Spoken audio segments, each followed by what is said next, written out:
Good evening, everyone. Apologize for standing here, it's just some technicalities, so I'll be stuck here most of the talk, but anyway, it's going to be 15 minutes, not more. So the theme of the talk is going to be, it should be about past, present, future, and a certain perspective about that. That's going to be really brief because that's not what I'm going to talk about. Simply because I don't know even how to predict the past, so let alone the future. I don't have a clue.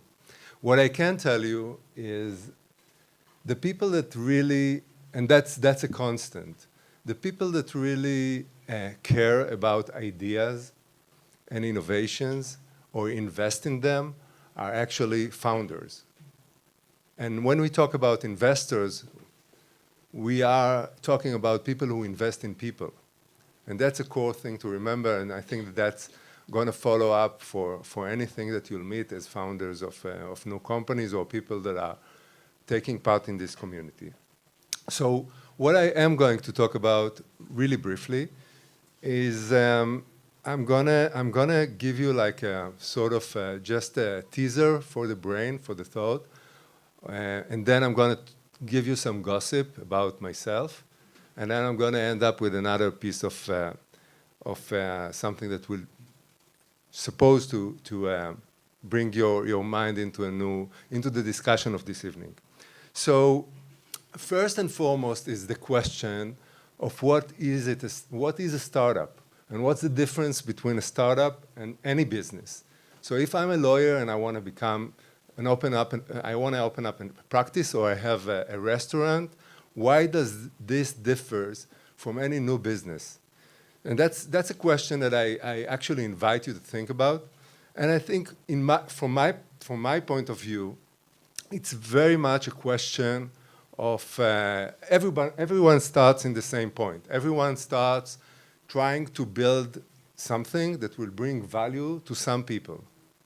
That's what you really want to achieve. So you start at a very specific point. And from that point in time, the secret of any business is to create more value than the cost of this particular benefit or service or offering that you want to bring. And as you go along, you just want to grow, and if you are successful, of course. And the difference between traditional businesses and what we call startups is actually the growth rate. And not only the growth rate, but also the economies that are involved in growing the business to a very, very large extent. So just think about it for a second. Until like 200 years ago, nothing in the world for tens of thousands of years wasn't physical. Everything was physical, including communication. In order to talk to someone or to bring to somebody something of value, you had to see this person.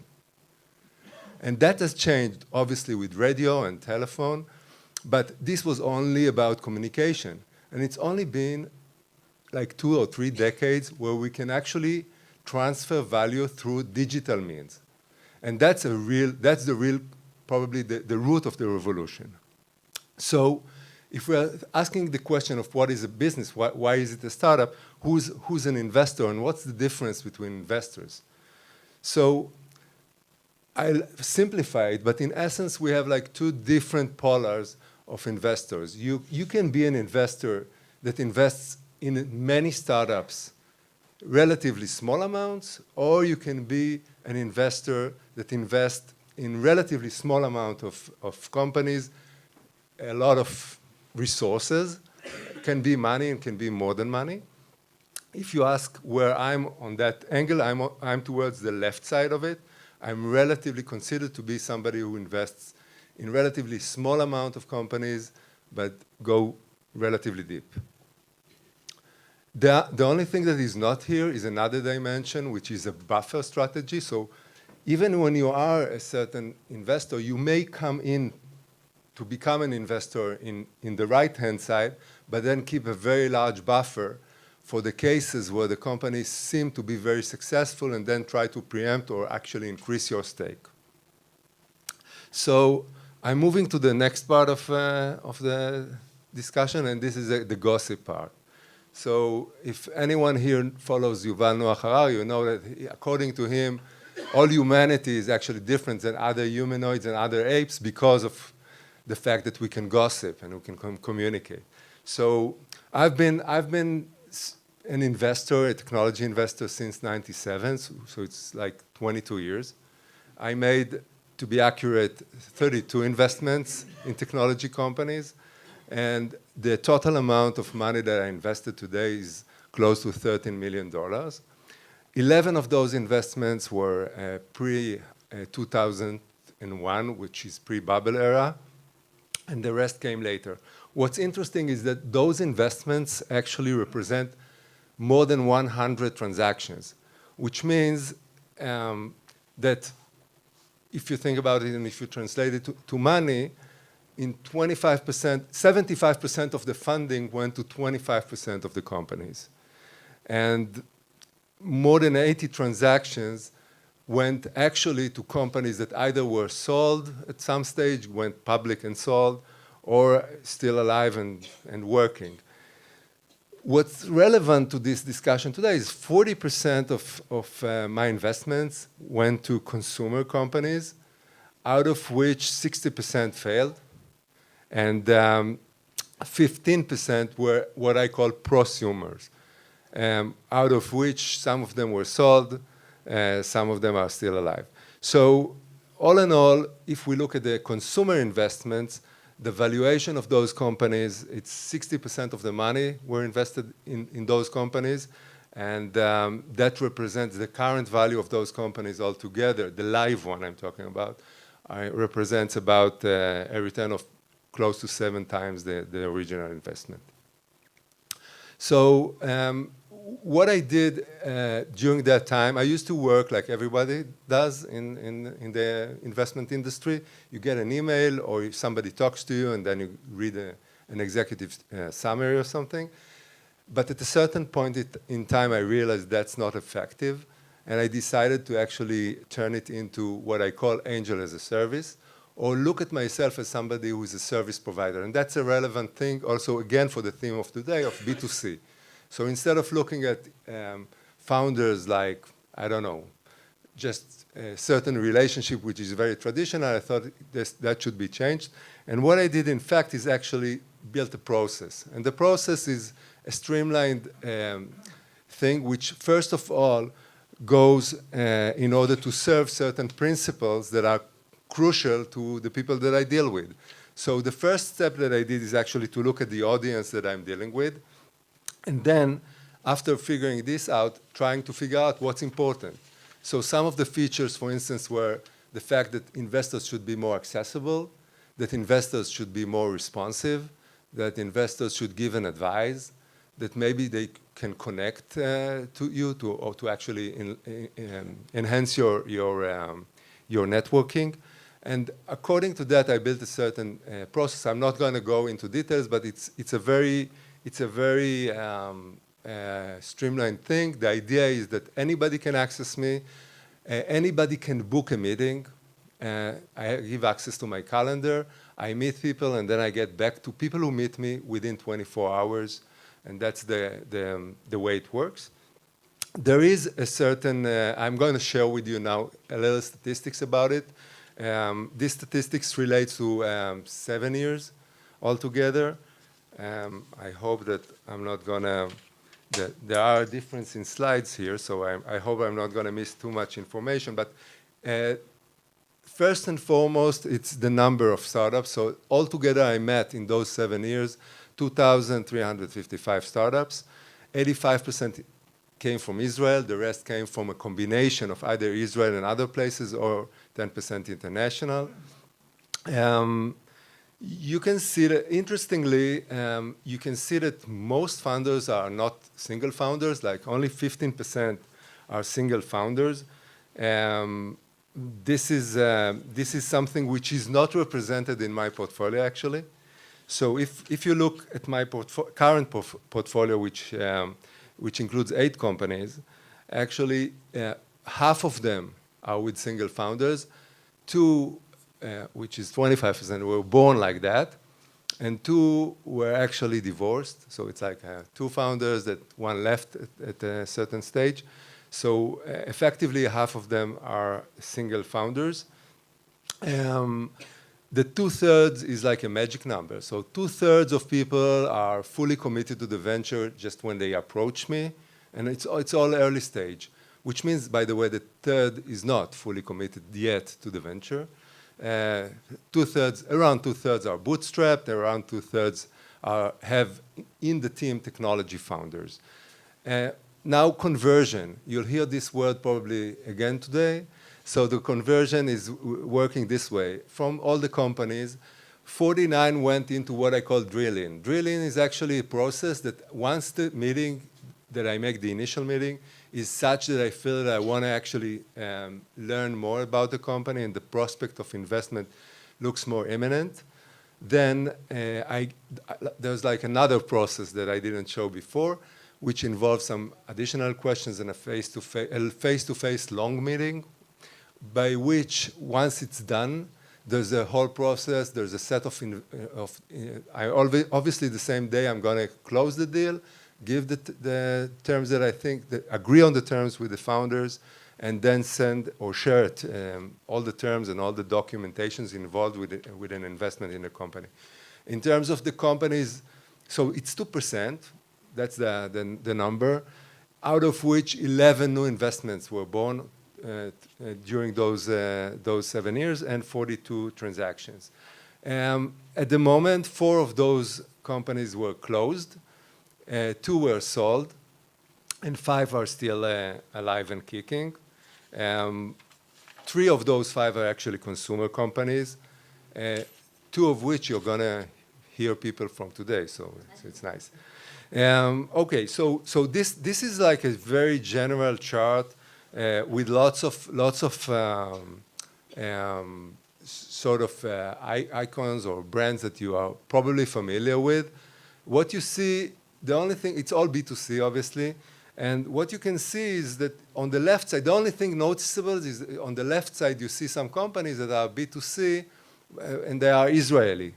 So, and the rest are not, which is a nice way to look at it, but it's not really critical. It doesn't mean a lot. It doesn't help you as a founder to figure out what to do next.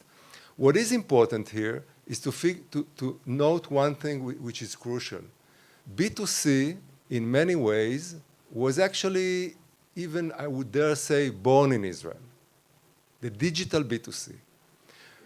Back in 1996, a company called Mirabilis was actually formed with ICQ, which was like an instant messenger, purely consumer brand that actually worked and was sold. This was like a very pivotal point in the Israeli economy where people figure out that you can actually make a lot just by being here in Israel remote. More sexy, pun intended, are actually the other companies that actually started. Cool Vision started even before, in '94. Cool Vision, for those of you who don't know, dealt with dating, and not only dating, porn industry. Very early on, 94, 95, they already had porn solutions. And the other scene that the Israelis were really good at was obviously betting. So we had 888 and Party Gaming, 2 companies that actually invented categories of online experiences through gambling and casinos. So in many ways, all of the things that you are going to hear about, the roots are actually live in some sort of sin, if you want to look at it this way, which has to do with Israelis being there, and maybe because we are far from the market, using this digital platform in order to access the market. Another way to look at it, which is probably more effective, and there are a lot of ways to look at B2C, is the fact that you have some products that are real product, or what we call tangible products, and there are products that are more like service. It's pure service rather than physical product. And the other vector is free towards very expensive. And you have all the combinations between all those parts, but you have also other dimensions. For example, I mentioned before prosumers. So you have prosumer is actually a consumer that also produces. So that's another way to look at it, and that's another type of B2C. Another breed is marketplace. You'll hear here the talk from Guy from Fiverr. Marketplace is different because you have two different types of consumers or prosumers, and you have to serve two different needs sometimes. And lastly, you also have B2B2C. Well, we're wrapping up. So I think that the main things to talk about, and that's a good segue to actually hand it over to the next talker. Who is the first thing that you should answer? You should actually ask yourself is not anything but who is your audience. You should start with who, not with where. A lot of us just starting with the wrong question. So I think that you need to be very focused on not to confuse your product vision with your product planning, and figure out who is your real audience or the lowest hanging fruit of the audience. What is it and who is it for? And then the go-to market. There is no such thing for anyone who still believes in it that you can build it and they will come. It doesn't happen.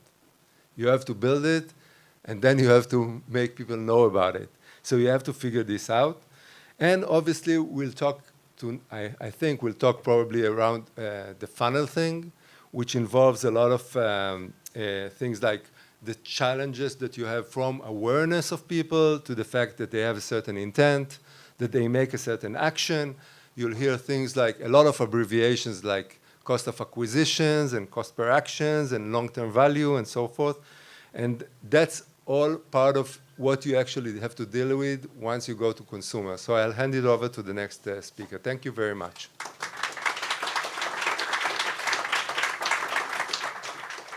Hello, everyone. Guy is a humble guy, but he didn't tell you that at some point his service was so effective that we created, I don't know if you guys know Y Combinator, a well-known, a very impactful incubator. So we called it the Guy Combinator and created and officially branded it. So awesome to be here, and thanks for the Joy family to host us. I'm going to do a quick dive into the V story, and I'll try and leave some time for questions if needed. So our vision is what we call democratizing personal fitness and health. In other words, how can we lower the barrier of the masses out there around the world to get high quality, on-demand fitness and wellness coaching. And the way we do it is basically creating a digital companion for body and mind, using technologies such as AI, voice, and text to basically mimic the best human practices and human mimics as the world's best experts to coach you. Our story is pretty weird and pretty pivotal, as some other startups, but I think we took it to the extreme. You heard my original background, and basically we started and we met Guy at a very, very early stage, building biosensing and voice feedback systems for pilots and astronauts, monitoring their vitals from the ears and the forehead. If you guys remember, Asaf Ramon unfortunately lost his life with an F-16. And long story short, after 2.5 years, we solved the problem. We delivered a working system that works today for many air forces out there. And at some point, we understood that we created maybe a national program, but with zero scale. And we met at some point. We had a pretty, today it's crazy to think about it, but a very stable and profitable business, very small one, but very conventional, very safe. And we met Guy, and we understood that there's a much bigger opportunity to basically scale it into the consumer space. And we ended up 5 years after with basically building a whole new interactive, adaptive entity called VI, that is basically your digital coach that learns you and helps you to get from A to B. You can lose weight, run 5K, and do many other activities towards your personal goals. The fitness market is booming. I won't get into numbers now, but remember the world Peloton as one benchmark that is booming now in the US, spinning bikes on demand, but there are many others that are growing now, and we are one of them, basically introducing to the world and to consumers the notion that you can get in your home or in your pocket when you're traveling and when you're out there to get personalized coaching. But the problem is that you usually get pre-recorded or curated content, right? So you can see videos on YouTube, or you can get into some live classes, but people cannot get a one-on-one high-quality experience like being with a real world expert for what they're trying to achieve. I'll show a quick video because it helps understanding the value prop and take it from there. Hey there, I can't wait to meet you.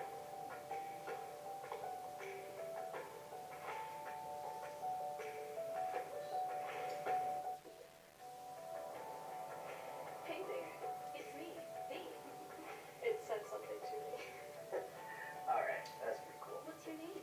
My name is Caroline. It's all my origins. Alright, let's get this run started. All right, let's do it. Get ready to pick up your speed, Tetsuo. 3, 2, 1, go! How am I doing? Let's get your step rate in check. Step to the beat. Left, right, left, right. Calories. Step right. Alright. 162 beats per minute. Alright, Jason. I guess you might even need a shower after all. Good one. That was cool. Okay, the sun is gonna set pretty soon. Why don't we call it a day and go home? So as you probably understood, basically the experience is a personalized, immersive, real-time coaching.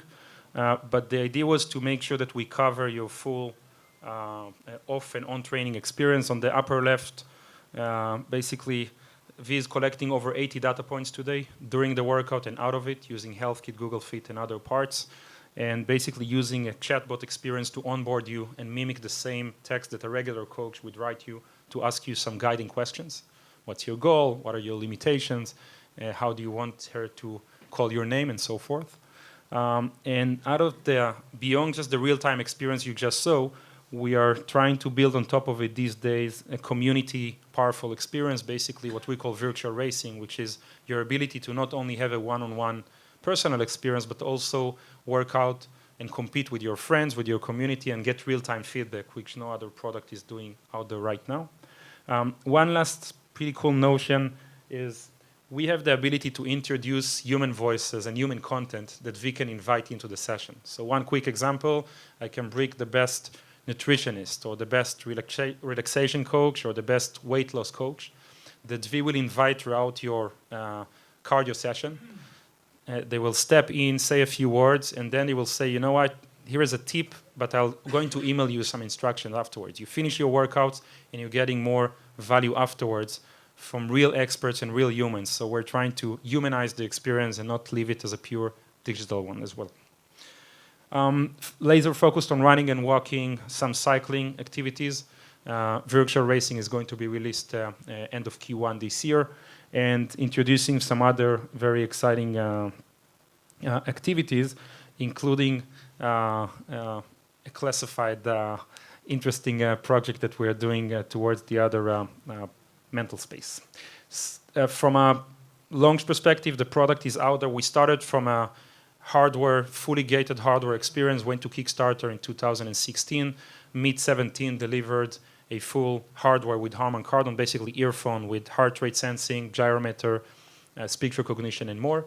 Introduced this experience and basically evolved into a full subscription business. You will see it in a minute. In other words, you can either buy a device or our most scalable and popular model, which you can literally just download a trial, iOS or Android, no need to buy a device, and you can meet V for a free trial. And if you're happy, you can subscribe and use any other earphone to use the service.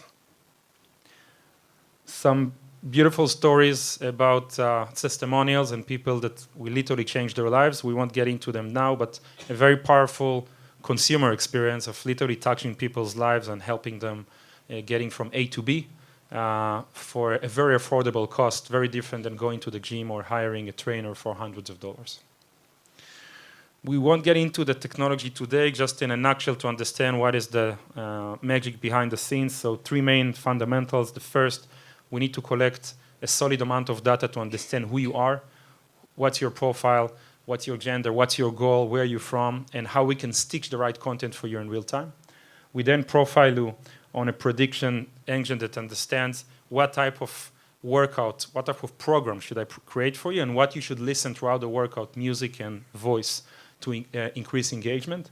And the coolest part is on the right part, is basically the system that can stitch all sentences in real time. So basically we can take every human into a studio today, record lots of keywords, and similar to what Google is doing with Duplex, and you're probably asking yourself why we're not using them. It's because these services are not scalable yet for this type of experience. We are then taking those keywords and stitching them into full sentences. So the user listens to a very immersive human sentence that sounds fully human, but it's stitched by 11, 12, sometimes 20 pieces, and they don't understand how she know their name and their stats and their goal and what they did yesterday, and that's a pretty powerful surprise for them. I won't get into, and the volume here is pretty limited, so we will do it quick. I'll show two quick examples. One of them is how we use gyrometer, basically to understand your posture and your steps, and personalization to give you real-time feedback during the session.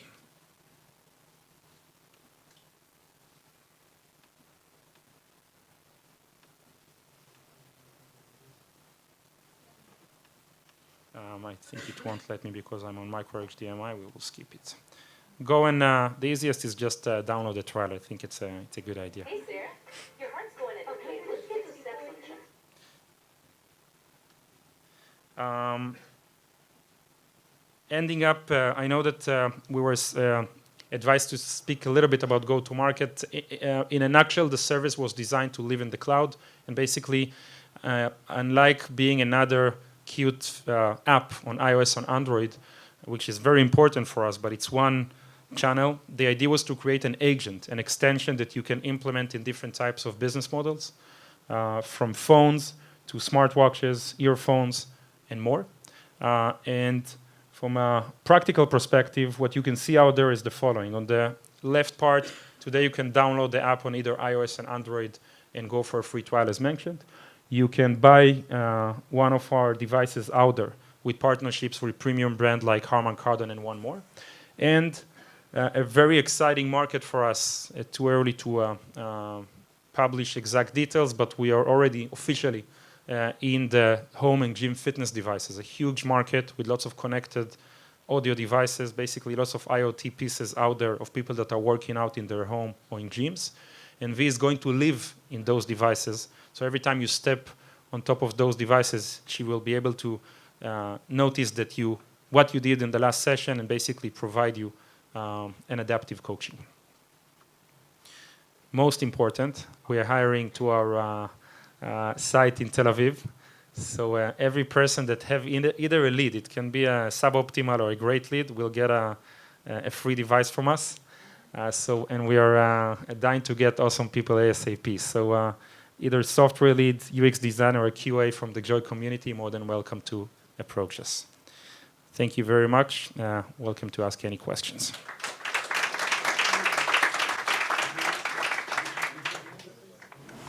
How do you match the experience with the hardware of the app? It seems like there's a disconnect between what you can actually deliver.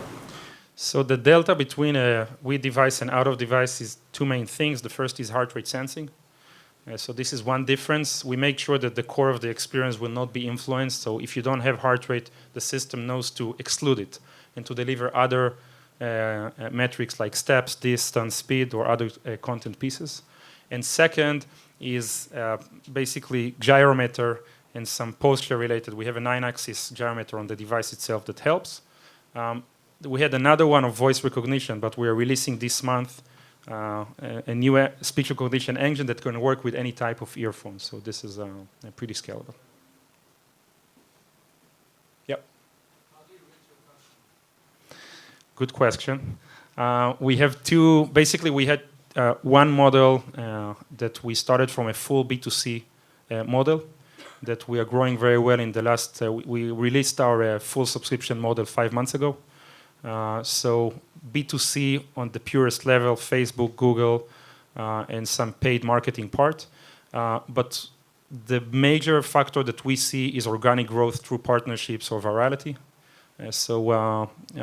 Without getting into too many details, some partnerships that you can already see out there that are introducing us. And I spoke about the social part as an example, referrals that you see in many areas and so forth. The new, let's call it B2B2C model, is basically going to consumer services or devices that can host V-Experience and being handovered into their consumers. You're going to see us towards Q4 this year with some very impactful channels.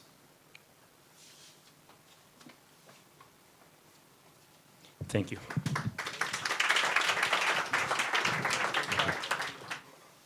Okay, so basically I'm the other guy, and I'm the web guy for today. What we're going to do, I'm going to talk about Fiverr, give you the story, the short story of Fiverr really shortly. I'm going to talk about different components that one should consider when building a software, consumer software platform. And hopefully at the end, if I have enough time, I'm going to talk about a few typical marketplace dilemmas that we face on a daily basis. But let's start with Fiverr. So what is Fiverr? For those of you who don't know, I'm sure that there's and not a single person here doesn't know about Fiverr, but still. So Fiverr is basically the largest marketplace for freelancer services out there in the world. We connect between buyers and sellers, or as we like to call them, decision makers and freelancers. I'm going to show you a short clip which demonstrates the experience, and we're going to take it from there. It happens. All right. Two people living different lives discover they're looking for the same thing, each other. It starts with a problem to solve, or a challenge, or simply a desire to work better. And suddenly, everything begins to line up perfectly. Deadlines fall away, and finding a solution becomes as effortless as it is inevitable. And though these two will never meet, they'll share a connection by finding exactly what they were looking for. Fiverr. Find the freelancer you're looking for at Fiverr.com. All right, guys. So basically, we're matchmakers. We're making the connections between those two sides of the marketplace. Fiverr is a very global marketplace, not because we have a lot of offices around the world, as you can see here, mostly because we connect buyers and sellers from almost 200 countries around the world. You can get more global than that. As for selection, unlike other niche marketplaces, Fiverr has a wide variety of services. Basically, you can find everything on the platform, what we call a one-stop shop of services. It's a user-generated marketplace, meaning that we're a platform, we're enablers, and the sellers or the providers basically upload their services into the platform. You can see the huge amount of content that is being uploaded on a daily basis. It's really overwhelming. It has a lot of opportunities and value, but also a lot of noise and things to deal with on a daily basis. And Fiverr is an established company. We're here for the past 9 years. Basically, we're celebrating our birthday next week. Almost 400 employees around the world, and the headquarters in Tel Aviv. So the majority of the employees are here in Israel. Moving from Fiverr to the fact that, like Guy said earlier, the world is dynamic and the world is changing. And not only the world is changing, is how people work out there in the world is changing. If years ago, we were used to the long-term, stable workplace in which you worked from an office, a local office. Most of the work was offline, and you were waiting for your paycheck at the end of the month. Today, most of the trend goes towards freelancing, in which the thing is not stability, it's more about flexibility and ability to self-fulfill yourself. So you can see a lot of freelancers, the ability to work from everywhere, globally, remotely. People are working and getting paid according to actions and results rather than the paycheck at the end of the month. A bit of numbers to back it up.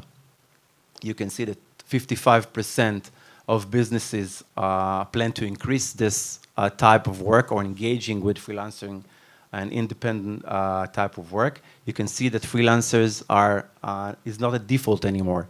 It's a matter of choice. People choose to work this way. People choose to live their life this way. And on top of that, this specific segment is fast growing.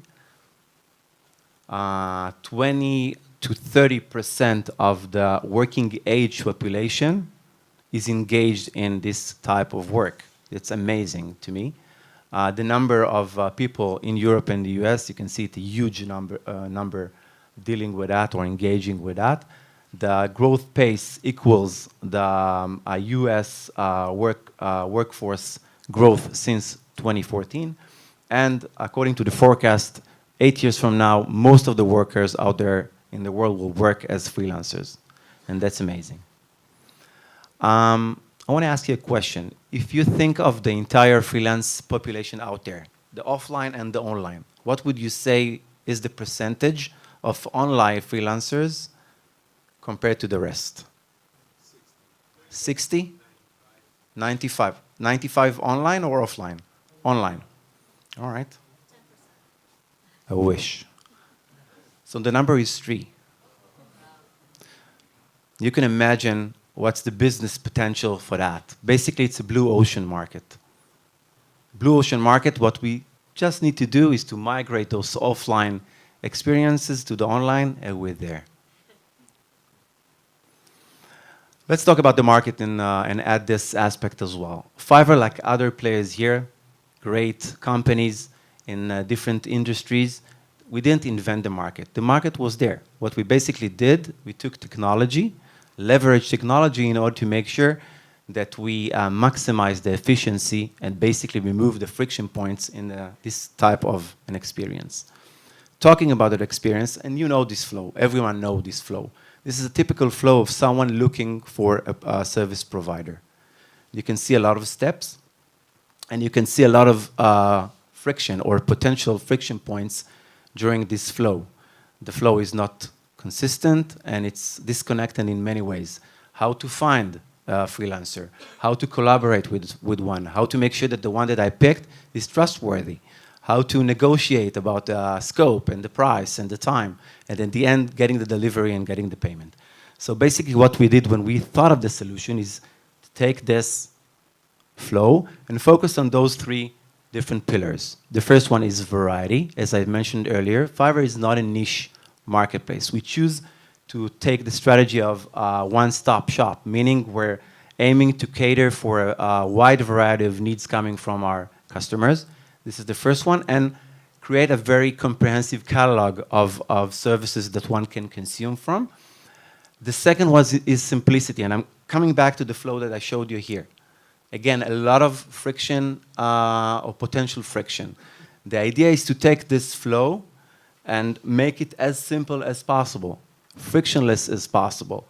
So when you design a software or a platform like that, you need to make sure that it's easy to find. Your search to find engine or capability should be great to find those potential sellers that you can order from. If you want to cooperate or talk or communicate with the seller before the transaction, within the transaction, it should be easy. It should be real time as much as possible. You need to have the right trust indications within the flow so people will feel safe enough to order from this and that seller that will probably meet their needs. Negotiation is basically out in this flow because when you're buying or purchasing from a catalog, you're basically buying something that you see in advance. The scope is there, the price is there, the timeline is there. I'm not saying that there isn't any negotiation within the flow, but we minimized it almost to 0. And of course, the delivery and the payment is part of the structure flow. So again, no friction there at all. And then there's the data. It's obvious, but still, it's the foundation to everything. Both from the single person perspective, meaning that if I'm looking for something, I need to make sure as a platform that I have the right data to match the right seller or the right seller's options that suits your needs. On a higher level, I'm trying to create an efficient liquidity engine that will help me serve to the demand on a wider scale to make sure that I have the right services on my shelves. So basically, we took that, and it turned to be your typical e-commerce experience that you know from Amazon and other players out there. Here you can see how easy to pick. This is what we call the gig card. To pick from the catalog the right seller, It's a pro seller, so we as Fiverr vetted this person and make sure that made sure that he has the right skills, and it's reliable. This is one thing. Then one more element, important element, is speed. You know, when you work with a offline freelancer or service provider, you communicate, then you decide together when can you get the service. Here, you do it in advance. If I want something in 24 hours, I can get the relevant suppliers that can commit to that, and so on and so forth, much like an e-commerce experience. And we know that it's much faster than any other option out there, whether offline or online. And then the value for money. You can find an amazing talent on this platform. You can find Oscar winners. You can find the person who designed the Apple logo and the Chrome logo. But still, when you compare what you will pay on this platform compared to the other alternatives, it's still affordable and cost effective. So that was that. I want to touch one more very important element, which is trust. It's important to any e-commerce type of platform, and specifically for a service. Imagine the level of anxiety of someone who realized that he needs to get something, and then he needs to get into this process. So, A, will I find someone who can serve my need? B, let's say that I found a few references. Were those references good enough? Then when I picked the right one, was it the right person to pick? Then when I ordered, will I get what I'm expecting for, what according to my requirements? So a lot of anxiety points within this flow, and the idea is to remove this anxiety by creating the trust which is connected to the quality in order to make sure that the customer feels safe enough and is willing to go into this transaction and going forward to another. And if I'm trying to divide it into 3 different layers or type of trust aspects that one needs to address, I would say that the first one would be gatekeeping. We need to make sure as a platform that we onboard only a high quality supply.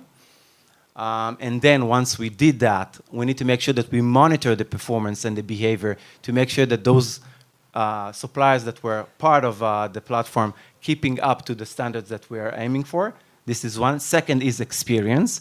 We need to make sure that you have the right trust parameters or indicators in place so the customer will feel, again, comfortable enough, safe enough to choose the right provider according to his needs and standards.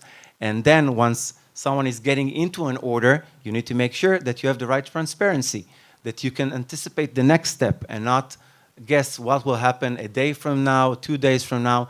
So we need to create the transparency. This is the experience side. And then at the end, you have the ability to protect, meaning if something is going wrong throughout the flow, we need to make sure that we're there and we have the customer's backs. It can be reactively when someone approaches us and we, almost on a real time, get back and provide a solution and fix maybe a wrong experience. And it can be proactively, having the signals in place in order to make sure that when we identify this negative sentiment, we jump in on the transaction and save the day. So trust is a very important parameter as well. How much time do I have? So, all right. So I need 5 minutes. I want to just give you food for thought and mention 3 dilemmas in the heart of managing a marketplace on a daily basis. The first one is services versus product. Fiverr actually took the service and turned it into a product. Standardize it, put it in the catalog. Now, I've been to eBay. I know that managing a marketplace for physical services is tough as it is, but doing it for services is much more difficult, much more complex, a lot more nuances, and it's mostly subjective. So doing this standardization is not an easy task. This is the first dilemma, or first challenge that we face on a daily basis. The second one, and I think that Omri mentioned it in his presentation, democratize. Fiverr started 9 years ago with the notion of democratizing services. Anyone can go on this platform and provide whatever he can do, she can do, whether it's in Excel or design or writing or whatever. As we go along and we go up market, it's not the $5 anymore or the $10 or the 20, it's the $100 and the $1,000. We realize the expectations are different. And if this is the case, then we cannot let anyone go into the platform. We need to make a stand, and for certain level of transactions, we need to vet. It's more of a high touch than a scale play. And at the end, and I think that Guy mentioned that, in a marketplace, there's always two sides of to every story.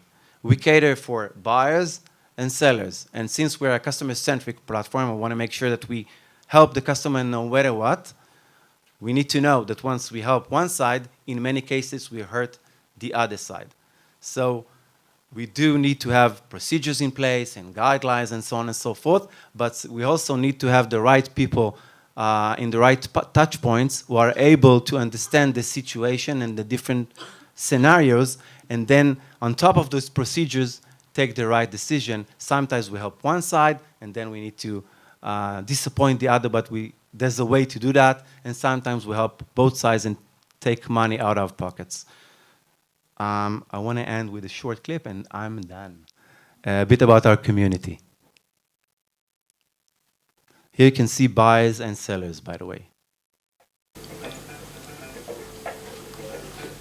If the CEO comes to you and says, hey, I want a video on the website, I need help with that. I mean, I had the vision for things, but I couldn't necessarily do them myself. I was able to find somebody who really could take my vision and create exactly what I had pictured when I first started on Fiverr. I was so excited to get my first job, and then all of a sudden, I had 10 jobs, 20 jobs. But it was a double-edged sword because I also had a 9-to-5 job. I actually started getting so much work, so I left it. I left my 9-to-5. I fell in love with voiceover. From there, I've made a lot of relationships with repeat buyers. Total collaboration. It's an open dialogue. It's an open conversation.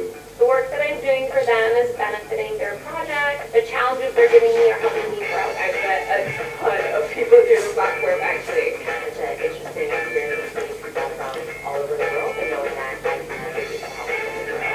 There was a time when I couldn't get something that was impossible. And I remember when we finally got our logo and we finally got our business cards, we just looked at each other and we were like, oh, this is legit now. Like, we're confident. I was excited about it because I never really thought that this dream would come true for me, but all of Fiverr, it did. And that's the Fiverr story, guys. Thank you very much.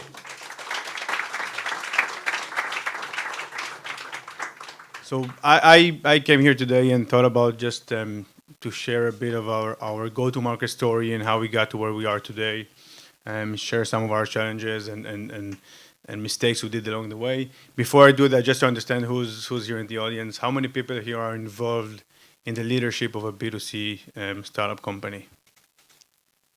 Great. And how many in the hardware space? Okay, fine. Awesome. So few words about Upright. For everybody who doesn't know what we do, basically we create solutions to help people improve their posture. We use hardware solutions and software solutions. And the whole idea came actually from my partner and our CEO's mother. She was a lady that she suffered from back pain and bad posture, and Oded came up with an idea of having a wearable sensor that basically will remind her throughout the day to improve her posture whenever she hunches over. And this is what we've been doing in the last 5 years. So our flagship product is the Upright Go. That's actually the Upright Go 2. You can see how small it is. It goes on your upper back. And like I said, whenever you hunch over, it will vibrate to remind you to correct your posture. And this whole experience connects to a mobile app where you can see in real time your posture, your statistics, your data, your journey in improving your posture. So the Go is actually the product we have today. The Go 2 is something we're going to launch in a few months. And also we are playing also with some software solutions, so image recognition. So if you think about the workspace environment, we're sitting in front of a computer all day long for like 9-10 hours a day, and you have something that can actually monitor your posture without having the wearable sensor on your back. So this is something we're playing with as well. and a few more things that are coming up later this year. A couple of more words about where we are today, and then I'll go back. I'll go to our journey. So today we are 45 people in the company. Everybody's based here in Israel, although 90% of our business is actually in the US. We work through very specific channels, which is our online site, Amazon, obviously, and the Apple stores. And we've seen pretty nice growth in the last year or 3 quarters, and I'm going to dive into that in a sec. So as most of you know, a startup journey is usually a crazy journey and a roller coaster. So I'm going to share that roller coaster with you guys. Hopefully it's not too boring, and it will be interesting. So we started, like I said, about 5 years ago, Indiegogo campaign, like almost every hardware startup that wants to get started. We raised $150,000, which was pretty nice back then. And as many companies overpromised on what we could actually deliver. So we're finishing the campaign, everybody's happy, but then manufacturing problem starts, and then shipping problem starts, and then we're finding ourselves delaying our shipment of our products by 1.5 years, and basically almost running out of money for the company the first time. It happened again.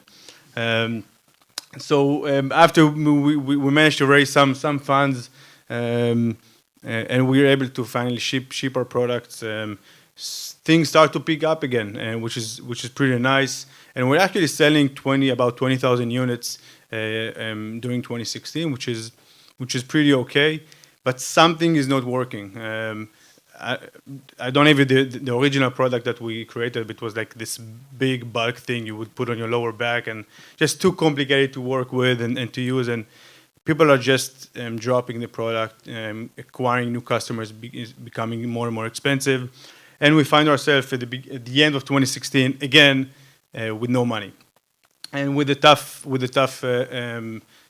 decision we have to make. And we have about like $200,000 in our bank account, and we're already like 20 something people in the company. And we need to make a decision: are we taking the money that we have and keep investing in the product that we already have out there, or we're selling on Amazon, we're selling on our website, or we're taking that money and we're investing it in a new thing, listening to our customers, and basically doing all in on a new product. It was a tough dilemma, as you can imagine. Eventually, we're going for the all-in. I love poker, and this is what we're doing. We're taking everything we have, and we're going for a new product, the Upright Go, and again going to crowdfunding, to Kickstarter, and thank God we have a successful campaign. And we're doing a campaign that raised more than $1 million, and we're up there again, having sales, growing the team, having plans to conquer the world. We actually cold emailing Apple, letting them know about our product, and they actually answer. And 1 month after, we're on our plane to Cupertino, and 3 months after, we have a deal with Apple. So really like the top of the world. With plans to conquer, Europe and APAC, and bring more people, and we're bringing executives. Really like crazy times for the company. But then again, another fall comes, and when we basically are finishing our pre-order with the orders of the Kickstarter, we go out of the pre-order phase. Prices go up to $99, this is like the price we promised them in a Kickstarter campaign, and our sales drop by like 70%. Nothing is working anymore. Facebook is not working. Acquiring new customers is not working. All our channels we have are problems, and we're already like with contracts with bringing salespeople in Germany and bringing salespeople in Australia, and nothing works. So that was like pretty tough 2 months around September, October, and then thank God there's Christmas, and Christmas comes, which is a good period for B2C companies, and sales go up again. We do figure out some stuff on the creative side and Facebook, and we managed to have actually a pretty amazing December and January.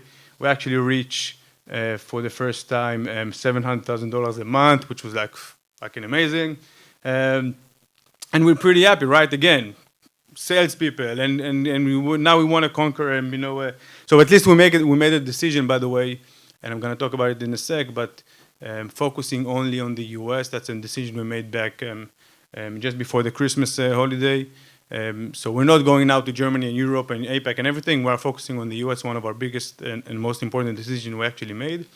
Again, plans to conquer the world, top of the world again, right?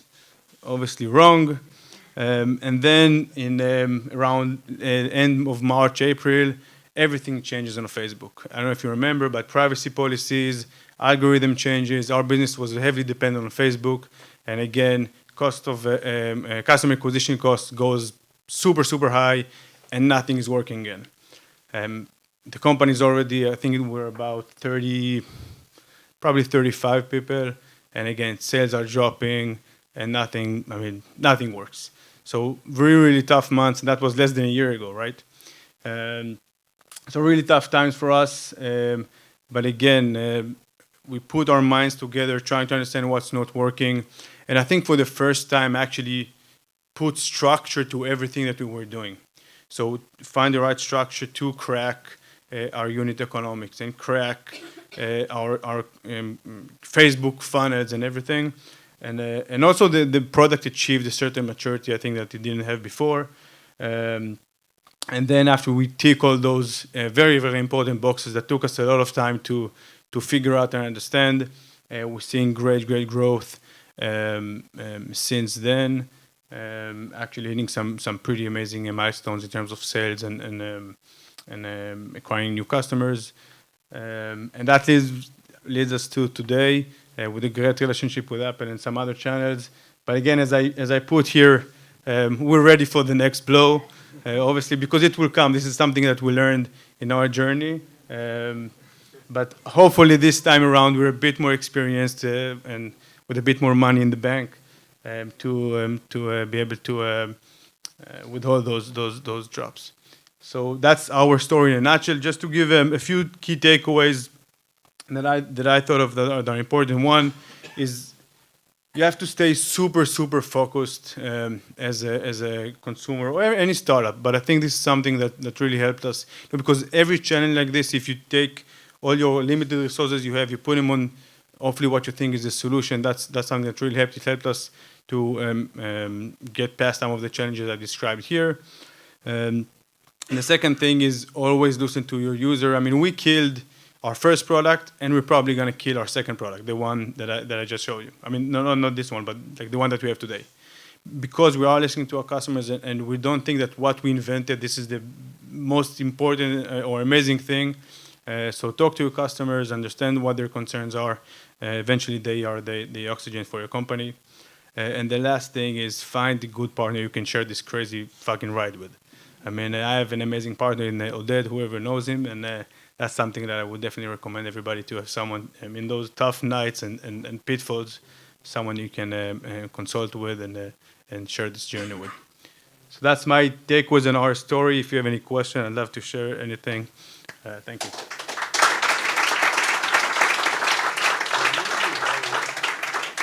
Yeah.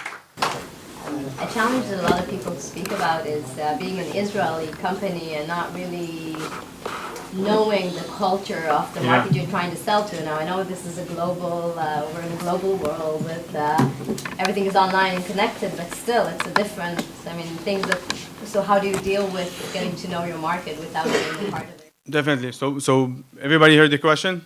Yeah?